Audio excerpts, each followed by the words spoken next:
Hello students, welcome to physics classes. आज class second year के alternating current chapter से last topic है transformer. तो ट्रांसफार्मर क्या है, कैसे कार्य करता है, इसके कंस्ट्रक्शन में क्या क्या यूज होता है, कैसे वर्क करता है, इसमें ट्रांसफॉर्मेशन रेशियो क्या होता है, पावर और करंट क्या होती है, डिफरेंट टाइप के जो लॉसेस हैं ट्रांसफार्मर के वो क्या हैं, और इलेक्ट्रिसिटी का ट्रांसमिशन जो एक जगह से दूसरे जगह भेजा जाता है वह कैसे और हाई वोल्टेज पर भेजा जाता है क्यों, इन सब चीज़ों के बारे में आज हम जानेंगे। तो सबसे पहले तो आप ये देखेंगे कि ट्रांसफार्मर है क्या। यह एक ऐसी वैद्युत युक्ति है जिसके द्वारा प्रत्यावर्ती उच्च वोल्टेज एवं निम्न धारा तथा निम्न वोल्टेज और उच्च धारा में उसको परिवर्तित कर सकते हैं, या फिर निम्न वोल्टेज एवं उच्च धारा को उच्च वोल्टेज तथा निम्न धारा में परिवर्तित किया जा सकता है। तो सिंपली हम कह सकते हैं कि उच्च वोल्टेज एवं निम्न धारा को निम्न वोल्टेज तथा उच्च धारा एंड वाइस वर्सा, और यहाँ से इसे इस तरफ यानी निम्न वोल्टेज तथा उच्च धारा से उच्च वोल्टेज एवं निम्न धारा में परिवर्तित किया जा सकता है। सिद्धांत, यह किस सिद्धांत पर कार्य करता है? तो उसके पहले आप ये देखें कि ट्रांसफार्मर आपने इधर उधर आते जाते बहुत देखा होगा। आते समय रास्ते में आप देखे होंगे किसी पोल पर इस तरह से टंगा हुआ होगा, या कहीं यह किसी रेक्टेंगुलर बॉक्स के ऊपर रखा हुआ मिलेगा, या फिर आप इस तरह से देखें कि ये बड़ा सा ट्रांसफार्मर है कि जो कि 100 kVA करके लिखा गया है। ये छोटा ट्रांसफार्मर जो कि हम घरों में अपने छोटे वैद्युत उपकरणों में इसको देख सकते हैं। तो यह कैसे कार्य करता है और क्या क्या चीज़ें इसमें हैं, इसके बारे में आप देखें। तो सबसे पहले तो ये जानें कि सिद्धांत, ट्रांसफार्मर अन्योन्य प्रेरण के सिद्धांत पर कार्य करता है। अन्योन्य प्रेरण आपने पिछले चैप्टर में पढ़ा है, लेकिन मैं फिर आपको रिकॉल कर देता हूं कि यदि दो कुंडलियों को पास पास रखकर उसमें से किसी एक कुंडली में धारा प्रवाहित करते हैं तो दूसरी कुंडली में प्रेरित विद्युत वाहक बल उत्पन्न हो जाता है। विद्युत चुंबकीय प्रेरण की इस घटना को अन्योन्य प्रेरण कहते हैं। और इस तरह से पहली कुंडली को प्राथमिक कुंडली मीन्स प्राइमरी कॉइल और दूसरे को द्वितीयक कुंडली या सेकेंडरी कॉइल कहते हैं। ट्रांसफार्मर के प्रकार, ट्रांसफार्मर मेनली दो प्रकार के होते हैं, स्टेप अप ट्रांसफार्मर यानी ऊंचाई ट्रांसफार्मर और स्टेप डाउन ट्रांसफार्मर अपचाई ट्रांसफार्मर। ऊंचाई ट्रांसफार्मर में आप देखें प्राइमरी कुंडली यानी जो प्राथमिक कुंडली होती है उसमें फेरों की संख्या कम होती है, द्वितीयक में अधिक होती है, अर्थात यह निम्न वोल्टेज को उच्च वोल्टेज में परिवर्तित करता है, इसीलिए कहते हैं स्टेप अप बढ़ाना। सेकेंड है अपचाई स्टेप डाउन ट्रांसफार्मर। इसमें प्राइमरी कॉइल में नंबर ऑफ टर्न्स ज़्यादा होते हैं और सेकेंडरी में कम होते हैं, अर्थात यह उच्च वोल्टेज को निम्न वोल्टेज में परिवर्तित करता है। रचना कंस्ट्रक्शंस, क्या क्या चीज़ें हैं इसमें? तो ये है ट्रांसफार्मर की पटलित क्रोड। यह क्रोड आप देख रहे होंगे कि रेक्टेंगुलर शेप में है और इसके अंदर ये शो कर रहा है कि यह कई पटलित क्रोडों को मिला करके बनाई गई हैं। तो सभी पटलित क्रोडें एक दूसरे से वार्निश के द्वारा अलग होती हैं और ये आप ये देख रहे होंगे चारों कोनों पर, इसके थ्रू जो है यहाँ पर एक दूसरे से वो कस दिए जाती हैं। यह नर्म लोहे की बनाई जाती हैं। अब इस पटलित क्रोड पर ये आप देख रहे होंगे पी लिखा गया है, ये प्राथमिक कुंडली है। तो प्राथमिक कुंडली को इसके ऊपर, ये कोर के ऊपर जो है लपेट दिया गया है, और इसमें जो सोर्स है, अल्टरनेटिंग सोर्स है, वह सोर्स यहाँ से इसमें दिया जाता है। इसके दूसरी तरफ आप देख रहे होंगे कि उसी कोर पर तार के और फेरे लपेटे गए हैं, जिसे कि हम सेकेंडरी कॉइल कहते हैं। और इस सेकेंडरी कॉइल से यहाँ पर लोड, मतलब कि जिसमें हम वैद्युत धारा का प्रवाह करना चाह रहे हैं या जहाँ पर हम उसका आउटपुट लेना चाह रहे हैं, वो लगा होता है। तो अब यहाँ पर देखें, क्रोड पर लपेटा गया तार, ये दिखाया गया है। लेकिन एक्चुअल में हम देखते हैं कि ट्रांसफार्मर में प्राथमिक कॉइल के ऊपर ही सेकेंडरी कॉइल को लपेटा जाता है, या सेकेंडरी कॉइल के ऊपर ही प्राइमरी कॉइल को लपेटा जाता है। तो इसलिए प्राइमरी कॉइल और सेकेंडरी कॉइल एक दूसरे पर ओवरलैप्ड होती हैं। अब यह ओवरलैप क्यों होती हैं? इसलिए ओवरलैप होती हैं कि जब पहली कुंडली में वैद्युत धारा का प्रवाह होता है, तो जब फ्लक्स में चेंजिंग होती है तो अल्टरनेटिंग करंट है, तो एक पूरे चक्र में आधे चक्कर के लिए अगले दिशा में और आधे चक्कर के लिए फिर उसके विपरीत दिशा में होती है। तो इस तरह से यह चुंबकित और विचुंबकित होता रहता है, माने मैग्नेटाइज और डीमैग्नेटाइज होता रहता है।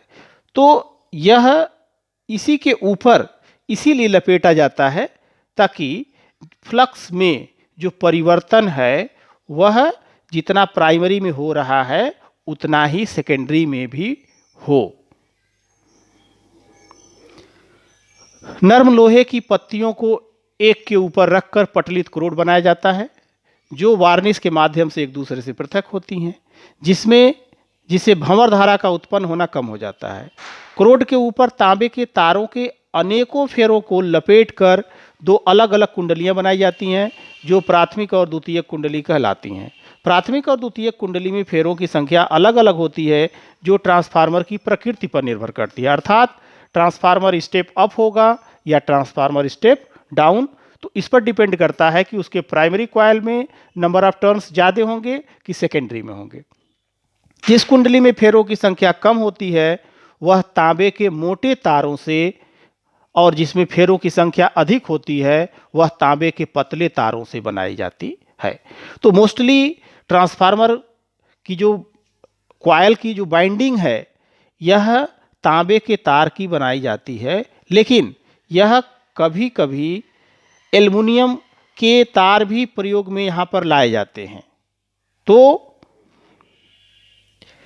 एल्युमिनियम के तार को जो है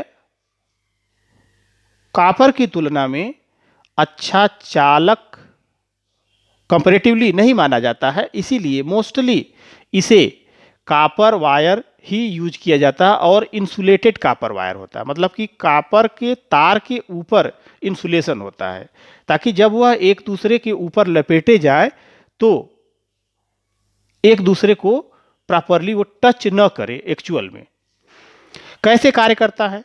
तो जब प्राथमिक कुंडली में प्रत्यावर्ती धारा प्रवाहित होती है तो परिवर्ती चुंबकीय फ्लक्स उत्पन्न हो जाता है, जिससे कुंडली चुंबकित हो जाती है, और इस प्रकार इसकी वैद्युत ऊर्जा चुंबकीय ऊर्जा में बदल जाती है। तो यह चुंबकीय ऊर्जा कहाँ रहती है? यह चुंबकीय ऊर्जा जो उसकी क्रोड है उसी क्रोड में है। चूंकि द्वितीय कुंडली भी उसी क्रोड पर लिपटी है, अतः क्रोड के बार बार चुंबकन तथा विचुंबकन से इस कुंडली में से गुजरने वाले फ्लक्स में लगातार परिवर्तन होता रहता है। इस प्रकार द्वितीय कुंडली में प्रेरित विद्युत वाहक बल उत्पन्न हो जाता है। तो यदि प्राथमिक और द्वितीय कुंडली में फेरों की संख्या Np और Ns उत्पन्न प्रेरित विद्युत वाहक बल Ep और Es हो, तो फैराडे के वैद्युत चुंबकीय प्रेरण नियम से क्या होता है? तो ये हमने पढ़ा हुआ है पीछे कि E equals to minus N del phi by del T, यानी प्राइमरी के लिए हम यूज करेंगे Ep equals to minus N P delta phi upon delta T, समीकरण नंबर 1। इसी तरह सेकेंडरी के लिए Es equals to minus N S delta phi upon delta T. अगर हम Ep और Es को डिवाइड कर दें तो डिवाइड करने के बाद ये हो गया E P upon E S equals to N P upon N S equals to V P upon V S. तो ई पी और ई एस यह प्रेरित विद्युत वाहक बल है। अगर कॉइल में किसी तरह का ऊर्जा का ह्रास नहीं हो रहा है तो उस स्थिति में पहले कुंडली के सिरे के ऊपर जो प्रेरित विद्युत वाहक बल होता है वह उस कुंडली के सिरे पर विभवांतर के बराबर होता है। तो यह कब होगा? जब कुंडली में किसी प्रकार का ऊर्जा क्षय मतलब एनर्जी लॉस न हो। उस स्थिति में E P upon E S equals to N P upon N S और ये हो गया V P upon V S के बराबर होता है। अब यहीं से एक डिफिनीशन निकल करके आती है, परिणमन अनुपात, ट्रांसफॉर्मेशन रेशियो। तो ये ट्रांसफॉर्मेशन रेशियो क्या है? ट्रांसफार्मर के द्वितीयक कुंडली तथा प्राथमिक कुंडली में उत्पन्न वैद्युत विभवांतर या फेरों की संख्या के अनुपात को ट्रांसफार्मर का परिणमन अनुपात कहते हैं और इसे स्मॉल आर से प्रदर्शित करते हैं। तो small r equals to V S by V P या N S upon N P. और इसी आधार पर यह डिसाइड किया जाता है कि ट्रांसफार्मर स्टेप अप है या स्टेप डाउन है।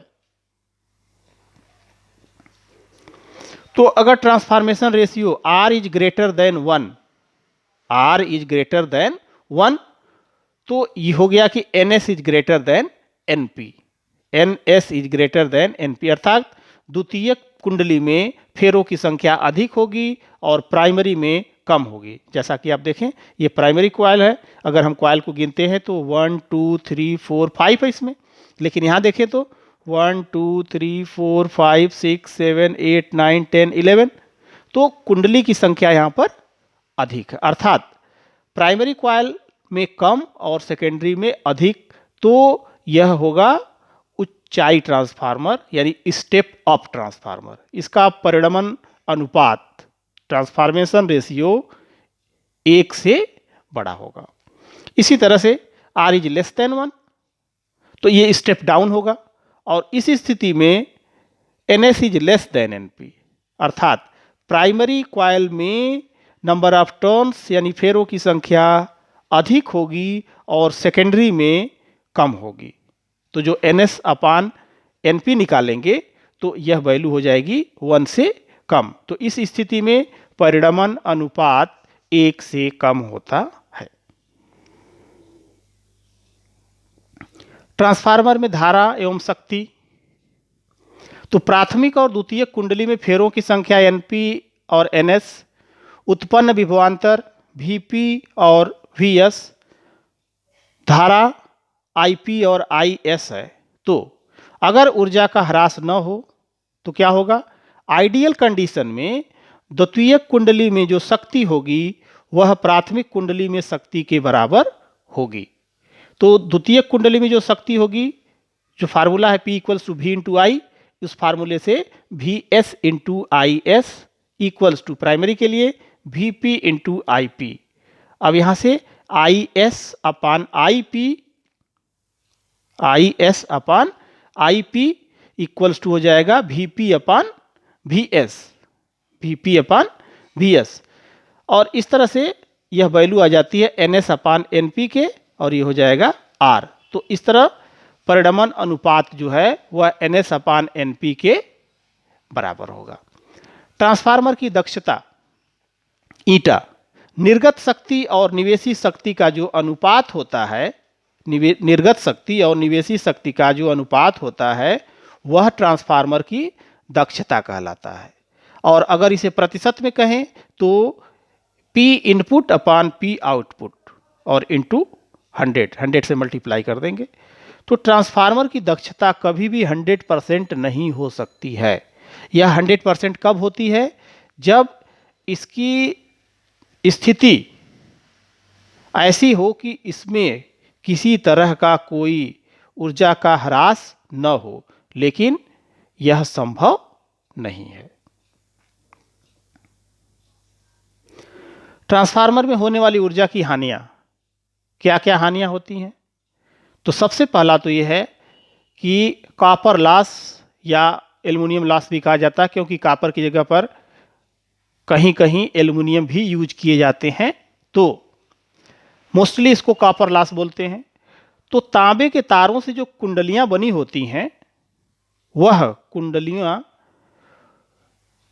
ऊर्जा को, कुछ ऊर्जा को ऊष्मा के रूप में बदल देती हैं, और इसके कारण ऊष्मा क्षय जो है हो जाती है, अर्थात ऊर्जा का कुछ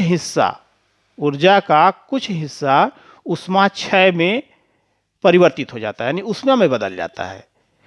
इसी कारण जो ट्रांसफार्मर की कुंडली बनाई जाती हैं, उसे उसके चारों तरफ जो है, या तो जो है हवा या खुली वायु प्रवाहित की जाती है, या उस कुंडली को तेल में डुबो कर रखा जाता है। इसीलिए आप सुनते होंगे कभी कभी कि ट्रांसफार्मर में तेल कम हो गया था, इसलिए ट्रांसफार्मर जल गया, फूक गया, ये शब्द बोलते हैं। तो उसमें जो है, जो कुंडली है, वह कुंडली उस आयल में, जो ट्रांसफार्मर आयल होता है, उसमें डुबोई हुई होती है, और इसीलिए उसे ऑयल ट्रांसफार्मर भी कहा जाता है। होता क्या है कि जब कुंडली में जो हीट निकलती है, वह आयल में जाती है, और आयल उसको एब्जॉर्ब करके और बाहर की तरफ उसको निकाल देता है। फ्लक्स हानियां, फ्लक्स लिंकेज लॉस, प्राथमिक और द्वितीयक कुंडलियों के बीच युग्मन, कपुलिंग जो होती है, कभी भी पूर्ण नहीं होती। अतः प्राथमिक कुंडली से गुजरने वाला पूरा फ्लक्स द्वितीयक कुंडली से नहीं गुजरता है, जिससे प्राथमिक कुंडली द्वारा दी गई ऊष्मा का कुछ भाग क्षय हो जाता है, और इसलिए इसे हम कहते हैं फ्लक्स हानियां। तीसरा, भंवर धाराओं में हानि। जैसा कि हम लोग ये देखें कि लोहे के क्रोड में, जो यहाँ पर ये ट्रांसफार्मर की क्रोड है, वह लोहे की बनी हुई, नर्म लोहे की, और अगर वह पटलित नहीं होती तो भंवर धाराएं अधिक होती, लेकिन पटलित हो गई तो उसमें भंवर धाराएं कम हो जाती हैं। तो लोहे की क्रोड में जो भंवर धाराएं उत्पन्न होती हैं, उन भंवर धाराओं के उत्पन्न होने से वैद्युत ऊर्जा का कुछ भाग ऊष्मा के रूप में क्षय हो जाता है, और इसी कारण हम इसे भंवर धाराओं में हानि कहते हैं। शैथिल्य हानि, हिस्टेरिसिस लॉस। तो ये हिस्टेरिसिस लॉस क्या है? लोहे की क्रोड को चुंबकित एवं विचुंबकित होने में भी ऊर्जा का कुछ हिस्सा क्षय हो जाता है, क्योंकि जब हम किसी भी मटेरियल को चुंबकित करते हैं, तो जैसे जैसे मैग्नेटाइजिंग फील्ड को बढ़ाते जाते हैं, वैसे वैसे वह चुंबकित होता जाता है, और अपने मैक्सिमम स्थिति में पहुंचता है, जहां पर हम कहते हैं कि वह सैचुरेटेड कंडीशन में आ जाता है। लेकिन वहां से तुरंत क्षेत्र को कम करने पर, जो चुंबकित क्षेत्र था उसको कम करने पर, वह उसी रास्ते से वापस नहीं आता है, उसी पथ को दोबारा दोहराता नहीं है, बल्कि दूसरे पथ से आता है। तो इस तरह से उसके बीच में एक क्षेत्रफल, माने एक एरिया बन जाती है, और वह क्षेत्रफल जितना अधिक होगा, हिस्टेरिसिस लॉस उतना ही अधिक होगा। इसीलिए यहाँ पर जो क्रोड है वह नर्म लोहे की बनाई जाती है, क्योंकि नर्म लोहे का चुंबकन और विचुंबकन, मतलब मैग्नेटाइजेशन एंड डीमैग्नेटाइजेशन, ये बहुत ही इजीली होता है। नंबर 5, क्रोड में कंपन के कारण, losses due to vibrations of core. चुंबकीय विरूपण, जो मैग्नेटोस्ट्रिक्शन इफेक्ट होता है, इस मैग्नेटोस्ट्रिक्शन इफेक्ट के कारण ट्रांसफार्मर में गिनगिनाने वाला ध्वनि, हमिंग नॉइज उत्पन्न हो जाता है, जिससे वैद्युत ऊर्जा का कुछ भाग कोर के कंपन में व्यय हो जाता है। जैसे आप अगर किसी ट्रांसफार्मर के पास से गुजर रहे हों, तो अगर उस दौरान लाइट है, तो आप ये देखेंगे कि ट्रांसफार्मर के पास से कुछ आवाज़ आती है। वो आवाज़ किस तरह से होती है? जैसे इस तरह की कुछ आवाज़ जो है हमें सुनाई देती है। यह हमिंग नॉइज जिसे कहते हैं, और यह कैसे उत्पन्न होता है? जो उसमें कोर है, वह कोर में कुछ जब फ्लक्स परिवर्तन होते हैं तो कुछ कंपन होता है, और इस तरह से मैकेनिकल एनर्जी, मतलब इलेक्ट्रिकल एनर्जी जो है कुछ पार्ट उसका मैकेनिकल एनर्जी में कन्वर्ट होती है, और जो ध्वनि में परिवर्तित हो जाती है, और इसी कारण ऊर्जा का कुछ ह्रास इसमें भी हो जाता है। तो इस तरह से आपने देखा कि ट्रांसफार्मर में इन लगभग 5 तरीकों से ऊर्जा का ह्रास होता है, और आइडियल ट्रांसफार्मर के लिए यह सभी शून्य होना चाहिए। तो क्या यह प्रैक्टिकल लाइफ में संभव है कि ये सभी शून्य हो? इसलिए ट्रांसफार्मर की दक्षता कभी भी 100% नहीं हो सकती है। वैद्युत शक्ति या इलेक्ट्रिसिटी को दूरस्थ स्थानों पर उच्च विभव पर क्यों भेजा जाता है? उच्च विभव पर क्यों भेजा जाता है? जैसे पावर हाउस से इलेक्ट्रिसिटी आती है तो वह इलेक्ट्रिसिटी घरों तक पहुंचती है डिफरेंट प्रोसेस के थ्रू। तो ऐसा क्यों किया जाता है कि उच्च विभव पर ही भेजा जाता है? एक स्थान से दूसरे स्थान पर वैद्युत शक्ति को उच्च विभव पर इसलिए भेजा जाता है क्योंकि ट्रांसमिशन के दौरान वैद्युत ऊर्जा का क्षय ऊष्मा यानी P=I²R के रूप में कम हो जाता है तथा लागत भी कम आती है, और यही कारण होता है कि वैद्युत शक्ति को दूरस्थ स्थानों पर उच्च विभव पर भेजा जाता है। अब एक एग्जाम्पल के थ्रू इसको समझिए। मान लिया किसी पावर हाउस से 20 किलोवाट को 220 वोल्ट पर भेजा जा रहा है, तो उसमें धारा कितनी होगी? धारा I=P/V। तो ये 20,000 बटा 220 वोल्ट, तो ये आ गया 90.90 एम्पियर। 90 एम्पियर धारा प्रवाहित होगी उस तार में। और यदि इसी पावर को 11,000 वोल्ट पर भेजा जाए तो I=P/V से 20,000 बटा 11,000, तो 1.81 एम्पियर। अब जो फार्मूला हमारे पास है P=I²R, अगर R जो है दोनों स्थिति में सेम है तो एक जगह आप निकालेंगे 90 का स्क्वायर करेंगे तो 9 9 81 8 1 0 0 होगा, और यहां पर आप निकालते हैं तो I का स्क्वायर करेंगे तो 1.8 का स्क्वायर करेंगे तो 3.6 समथिंग आ जाएगा। तो आप देख रहे हैं कि यहां पर ऊर्जा का ह्रास जो है ट्रांसमिशन में बहुत अधिक होगा। यही कारण होता है कि वैद्युत शक्ति को या इलेक्ट्रिसिटी को दूरस्थ स्थानों पर उच्च विभव पर भेजा जाता है, जैसा कि आप इस फिगर से भी आप देख सकते हैं। देखिए, यह है पावर प्लांट। इस पावर प्लांट में 12 किलो वोल्ट की सप्लाई जो है आई है, और यह जो है स्टेप अप ट्रांसफार्मर पर भेजी गई। अब स्टेप अप ट्रांसफार्मर इसको यहां से देखिए चेंज किया 400 kV 400 किलो वोल्ट इसको जो है भेजा। अब ये देख रहे होंगे कि इस तार से जो है यह ट्रांसमिशन के थ्रू ये जा रहा है, हाई वोल्टेज ट्रांसमिशन लाइन। ये हाई वोल्टेज ट्रांसमिशन लाइन, सभी लोग इधर उधर आते जाते कहीं न कहीं इस तरह के पोल्स और इस देखे ही हैं। अब देखिए यहां से फिर यह आता है step down transformer sub station. जो सब स्टेशन है ये 400 kV जो है ये यहां पर आ गई। अब यहां से आने के बाद सब स्टेशन से इसको स्टेप डाउन मतलब कि उसको कम किया जाएगा। जब कम किया जाएगा तो ये 13,000 वोल्ट पर जो है फिर यह 13 kV पर ये फिर आगे की तरफ भेजा जाता है। जब आगे की तरफ भेजा जाता है तो फिर ये जो घरों के पास ट्रांसफार्मर है यह ट्रांसफार्मर होता है स्टेप डाउन। यह 13,000 वोल्ट को चेंज करता है 240 वोल्ट में, और यह 240 वोल्ट की सप्लाई हमारे घरों में जाती है। तो इस तरह से हम ये कह सकते हैं कि ये ट्रांसफार्मर एक ऐसी वैद्युत युक्ति है जिसके द्वारा प्रत्यावर्ती उच्च वोल्टेज एवं निम्न धारा तथा निम्न वोल्टेज उच्च धारा में परिवर्तित कर सकते हैं। इसी प्रकार निम्न वोल्टेज एवं उच्च धारा को उच्च वोल्टेज और निम्न धारा में परिवर्तित कर सकते हैं।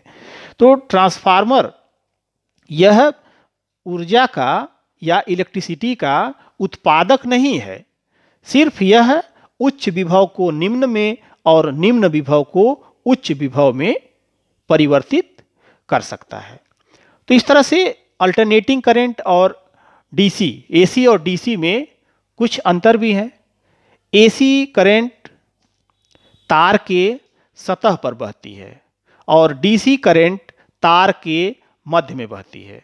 जैसे इसको आप ऐसे समझ सकते हैं कि जो पेन है, पेन में रिफिल लगा हुआ है, तो जो एसी करंट है वह पेन के ऊपरी सिरे से बहता है, फ्लो होता है। लेकिन जो डीसी करंट है वह जो उसकी रिफिल है, उस रिफिल के थ्रू जो है ऐसे बहता है।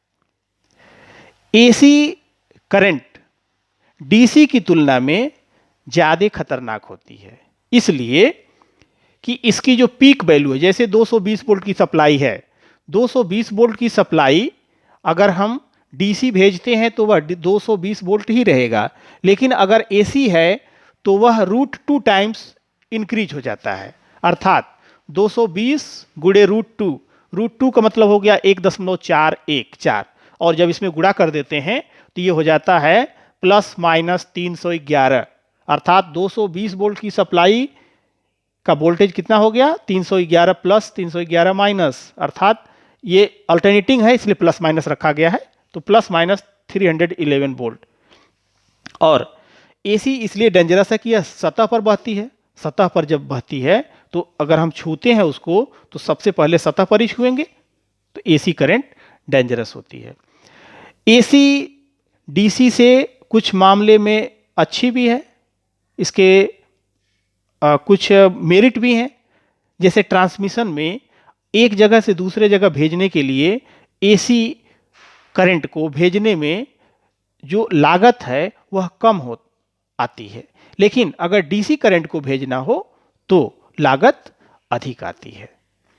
तो इस तरह से एसी जैसे वोल्टेज को घटाना है या वोल्टेज को बढ़ाना है एसी के केस में, तो हम उसमें ट्रांसफार्मर का यूज कर लेते हैं, लेकिन डीसी में ट्रांसफार्मर के थ्रू हम वोल्टेज को घटा या बढ़ा नहीं सकते हैं। तो थैंक्स फॉर वाचिंग।